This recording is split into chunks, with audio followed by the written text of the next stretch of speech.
नूह और मेवात में जो पिछले दिनों दंगा हुआ था, उसका आरोपी मोनू मानेसर उर्फ मोनू यादव को हरियाणा पुलिस ने गिरफ्तार कर लिया। मोनू मानेसर उर्फ मोनू यादव साथ में नासिर और जुनैद के हत्या का भी आरोपी था, चार्जशीटेड था। अब यहाँ पे एक मसला खत्म हो गया कि नूह और मेवात में जो दंगा हुआ था उसके आरोपी को कब गिरफ्तार किया जाएगा।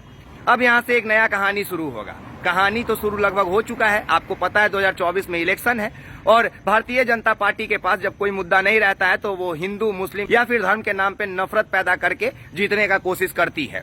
जितना भी इस देश में हिंदुत्व के नाम पे दल बना हुआ है वो सभी कहीं ना कहीं बैक सपोर्ट करता है भारतीय जनता पार्टी को।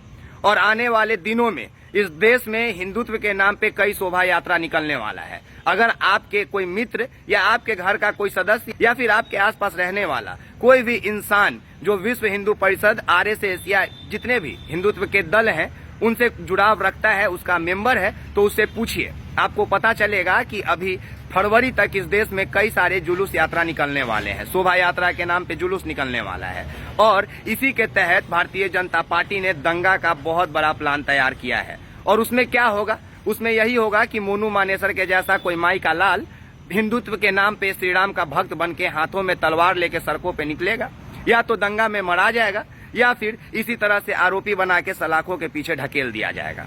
आपको याद है नुपुर शर्मा, वही नुपुर शर्मा जो टेलीविजन में बैठकर एक बयान दी थी, जिसके बाद इस देश में हत्या हुआ, जिसके बाद इस देश में दंगा होने का स्थिति हो गया था, जिसके बाद इस देश में हिंदू और मुस्लिम एक दूसरे के विपक्ष में खड़े हो गए थे।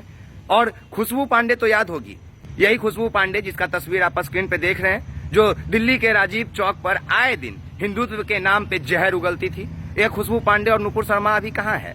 बिट्टू बजरंगी कहाँ है? वैसे ही मोनू मानेसर कुछ दिनों में गायब हो जाएगा, गुमनाम हो जाएगा और कोई नया नाम लेकर उभरेगा गौरक्षक के रूप में, हिंदुत्व के नाम पे भगवा के रक्षक के रूप में। और उसके साथ भी यही हाल होगा जो मोनू मानेसर, नुपुर शर्मा और खुशबू पांडे के साथ हुआ, गुमनाम हो जाएगी किसी भी तरह से।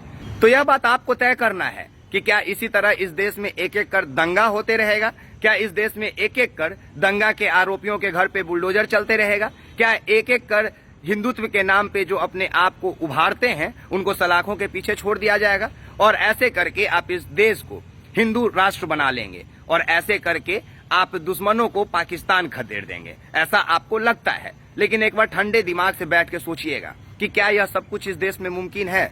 कानून और संविधान से चलने वाले इस देश में आपको लगता है कि इंडिया और भारत के लड़ाई को आप सुलझा देंगे तो आप जंग जीत लेंगे? आपको लगता है कि नूह और मेवात के दंगा के आरोपी को अगर आप कैद कर लेंगे तो अब इस देश में दोबारा दंगा नहीं होगा? तो आपसे महामूर्ख कोई है ही नहीं। क्योंकि दरअसल जो दंगा करा रहा है इस देश में, जो दंगा की रणनीति को तैयार करता है, वो असल में इस देश में सत्ता में काबिज है। दंगा करा के, धर्म के नाम पे झगड़ा करवा के, फूट डाल के ही राज करना इस देश के सत्ताधारी पार्टियों का काम है और इसको आपको पहचानना होगा। मोनू मानेसर आज गिरफ्तार हो गया, कल के डेट में कोई और निकलेगा जो पुलिस के सहयोग करते हुए गौ तस्करों पे फायरिंग करेगा, अपने आप को गौ रक्षक बताएगा, हिंदुत्व का रखवाला बताएगा और इसी तरह फिर चोर के जैसा प्रशासन के सामने बैठा नजर आएगा। फिर मुकदमा चलेगा। नासिर और जुनैद के हत्या का आरोप लगा है, वो अगर सिद्ध हो जाएगा तो आजीवन यह सलाखों में ऐसे ही अपना दिन गुजारेगा।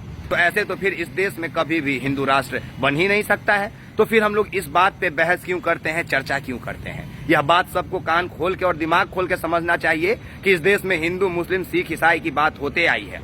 यह देश संविधान और कानून से चलता आया है। इस देश में आप तलवार हाथों में लेकर, भगवा ओढ़कर, श्री राम का नाम चिल्लाकर, आक्रामक रूप से चिल्लाने से आप कुछ नहीं बदल लेंगे। इस देश में श्री राम के नाम पे कितने भी बड़ी भव्य मूर्ति बना लीजिए, कितना भी भव्य मंदिर बना लीजिए, अगर आप इस राष्ट्र का निर्माण शिक्षा से नहीं करेंगे तो यह राष्ट्र कभी भी बेहतर राष्ट्र नहीं बनेगा। और हिंदुत्व के नाम पे जो अपने आप को खुश करते हैं वो बात बात पे पाकिस्तान का उदाहरण देते हैं कि आज हमारे मोदी जी का तुलना पाकिस्तान के प्रधानमंत्री से कीजिए और अपने देश का तुलना पाकिस्तान से कीजिए, तो वैसे लोगों पे तो हमें हंसी आती है कि वो लोग ये क्यों नहीं कहते हैं कि हमारे देश का तुलना रूस से कीजिए, हमारे देश का तुलना सिंगापुर से कीजिए, हमारे देश का तुलना जापान से कीजिए, हमारे देश का तुलना अमेरिका से कीजिए। ऐसा नहीं कहेंगे, क्योंकि जब ऐसे कहेंगे तो उनके आका को अपशब्द कहा जाएगा। क्योंकि जब वो दूसरे देशों से तुलना करेंगे तो अपने आप को बहुत पीछे पाएंगे, जब वो इन देशों से तुलना करेंगे तो अपने आप को मरा हुआ महसूस करेंगे। इसलिए अपने आप को जीवित रखने के लिए, अपने आप को नकली हिम्मत देने के लिए ये लोग पाकिस्तान का सहारा लेते हैं। बात बात पे पाकिस्तान और बांग्लादेश के उदाहरण देने वाले महामूर्खों, समझ लो, कान खोल के सुन लो, यह देश हिंदू मुस्लिम सिख ईसाई का है, था और रहेगा। यह देश कानून और संविधान से चलता था और चलता रहेगा। कोई कितना भी आके ढकोसलाबाजी कर ले, कोई कितना भी आके बयानबाजी कर ले, अंत में हाल सबका यही मोनू मानेसर जैसा होगा। आप दंगा करते जाएंगे, आपका अपना घर जलते जाएगा, साथ में दूसरे का घर तो आप जला ही रहे हैं। तो सत्ताधारी पार्टियों का काम आप क्यों कर रहे हैं? किसी पार्टी विशेष के नेता के बेटा को विदेश में पढ़ाने के लिए आप अपने बेटा को सड़कों पे जुलूस में क्यों भेज रहे हैं? क्यों नकली हिंदुत्व का चोला ओढ़ कर अपने आप को गर्त में ढकेल रहे हैं?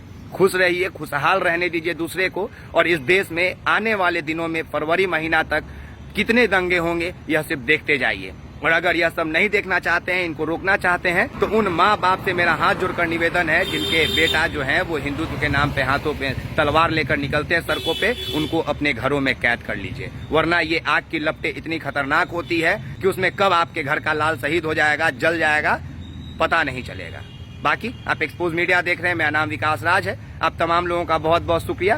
साथ में इस बात का जश्न मनाइए कि मोनू मानेसर उर्फ मोनू यादव आज गौ रक्षक का फर्ज निभाते निभाते हिंदुत्व को बढ़ावा देते देते सलाखों के पीछे चल गया। और कोई एक सत्ताधारी पार्टी होगा जो नए मोनू मानेसर को तैयार कर रहा होगा इस देश में नूह और मेवात जैसे एक और घटना को अंजाम देने के लिए। बहरहाल आप सब लोग इस देश को जलते हुए देखिए, क्योंकि इस देश में सत्ता में बने रहने के लिए नेता लोग किसी भी हद से गुजर सकते हैं। धन्यवाद।